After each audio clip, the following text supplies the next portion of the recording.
Hello, friends, and thank you, Jen, for that amazing presentation and the amazing work that you are doing. Talk about a small but mighty and impactful group. That is incredible work that's inspiring to us all. My name is Dale Strange. I am President and COO at Blackbaud's Corporate Impact Division. I use he, him pronouns. And for those of you that may not be familiar with Blackbaud, there's a very good chance that you have intersected us in some way and that we have helped you do something good over time.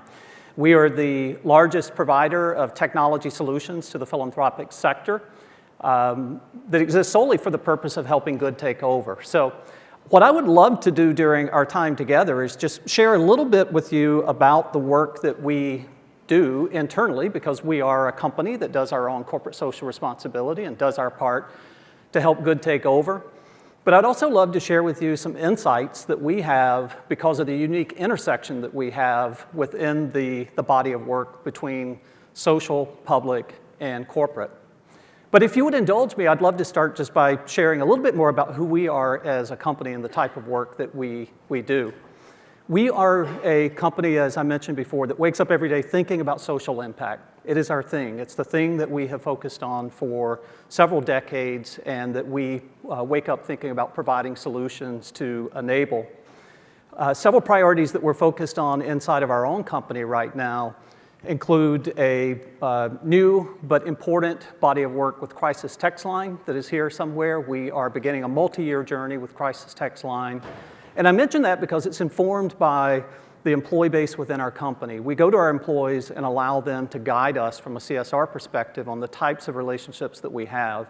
Mental health and wellness is a pandemic right now within our society, and it's one that we feel a responsibility to lean into and help. And the partnership that we have with Crisis Text Line is very, very important. It will be a multi-year partnership driving impact and crucial resources for those that are in need.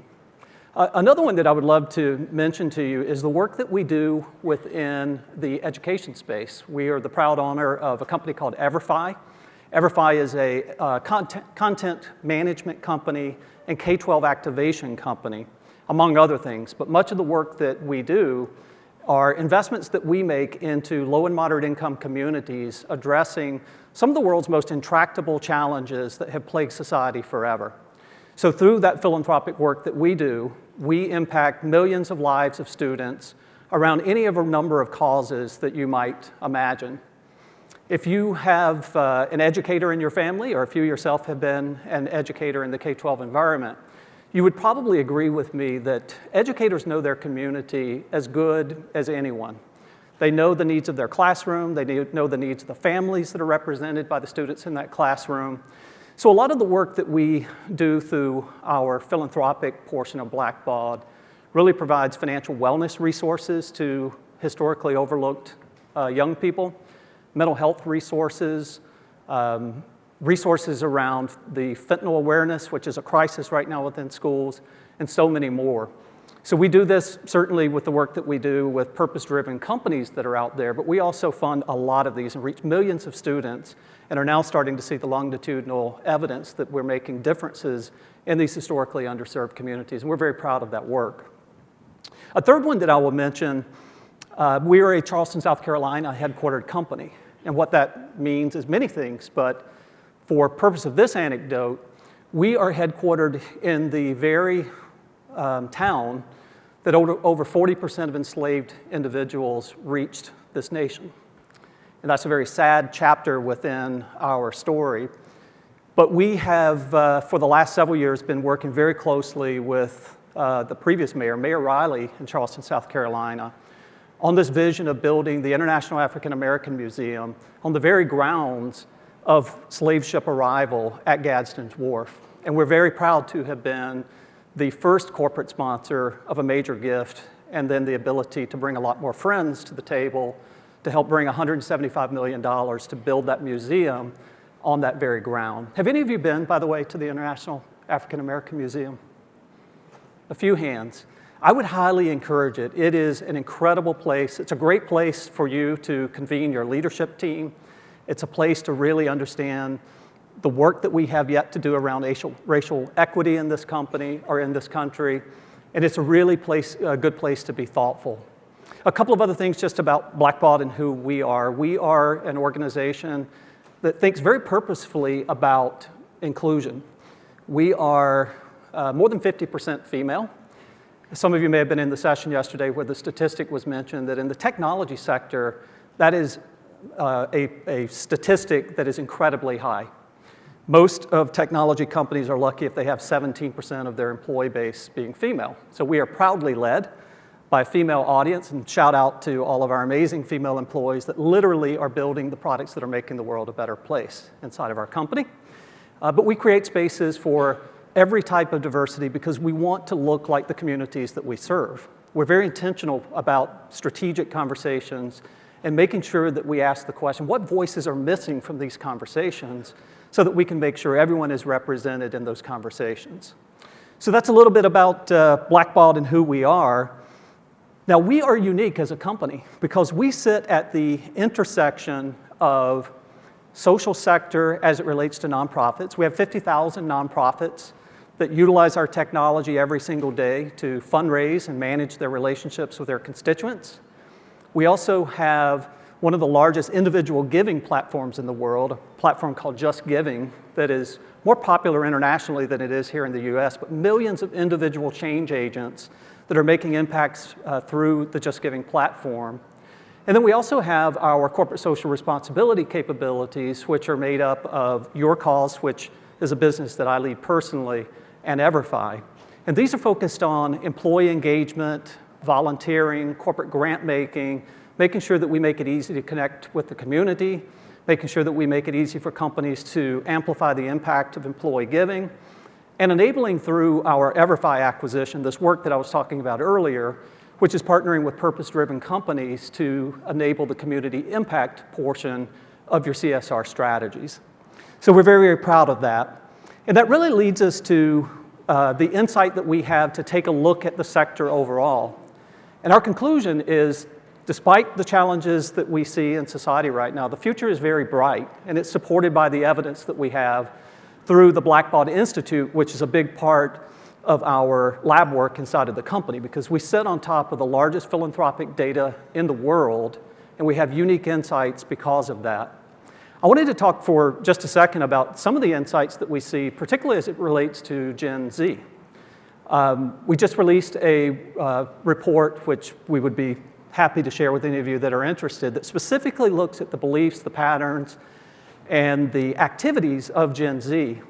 And it really causes us to believe that indeed the future is bright. 84% of Gen Zers are active with causes that they care about.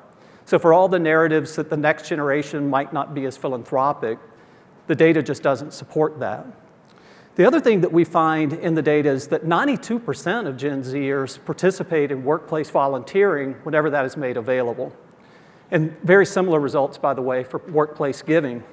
So it's another evidence point that Gen Z, which if I have my data right, is those of you that are up to age 27, so it's becoming an increasing portion of our workforce as we go far, and candidly, the portion of society that will drive step function changes in the work that many of us have been doing.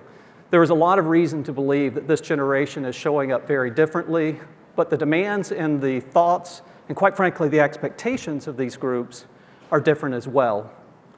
So I'd love to share with you 3 thoughts that we have around this. One is that this group is expecting that we move from simple interactions to sustained change. And I would say we've seen many examples of that during our time together. But what Gen Z and what the data tells us is that Gen Z is really not looking for organizations and not appreciative of organizations that do one and done. They're looking for sustained impact along the way. A great example of that is some work that we do with the NFL. If any of you watched the Super Bowl earlier this year, I'm guessing a few of you in here might have done that. You might have noticed in the back half of the game, the NFL featured 2 commercial spots that highlight the work that we do with Blackbaud through our EverFi acquisition and their work to invest in communities. Now, these spots were 30 seconds each. There were 2 of them. Probably $9 million worth of ad space that they gave up so that as an organization, they could highlight the work that they were focused on in providing training resources around mental health, anti-bullying, to young people. And this is what we mean by that transition. The second big idea is that we have an opportunity to use data in different ways than we historically have. The insights that we now have, or the ability to turn data into insights, are tremendous. We have more data than we have ever had before. And I'll give you just one example that really highlights this. More than 70% of leaders in the corporate social responsibility space for companies, and probably many of you that are in the nonprofits too, say you literally pull your hair out in trying to tell the story and measure the impact that you make. An example that I often cite is one of our clients said, the CEO of our company asked me the impact that we've made in the state of Wisconsin over the last 5 years, and specifically within these counties, because I'll be meeting with the governor next week. If you've ever received a request like that, imagine the work that begins. And some of you have received that very request. You could have hours and hours and team members going off disparate databases. So with our Impact Edge product, we literally have the ability now to visualize for you that impact and create storytelling. And this is one of the powerful proper uses of ethical AI, because it only looks at your data and allows you within seconds to tell that story and create the reporting and the measurement that might have taken a very long time to do prior. And then the final one is that Gen Z in particular is really wanting to make sure that we are authentic and that we are building trust as we move forward. And I would suggest that the US Bank example this morning is a tremendous example of an organization doing long, sustained impact over time. And the more that we can be organizations that are thoughtful about systemic trust, the better we'll be. So I would conclude by saying we do believe the future is bright. We're in a moment right now where we are doing the work that we should be doing. My grandmother used to say to me all the time, life takes us where we are supposed to go. And I can tell you that we are very honored to be shoulder to shoulder with all of you who are change agents, doing the work that we're doing and making the world a better place through all of the activities that you do every day. Thank you.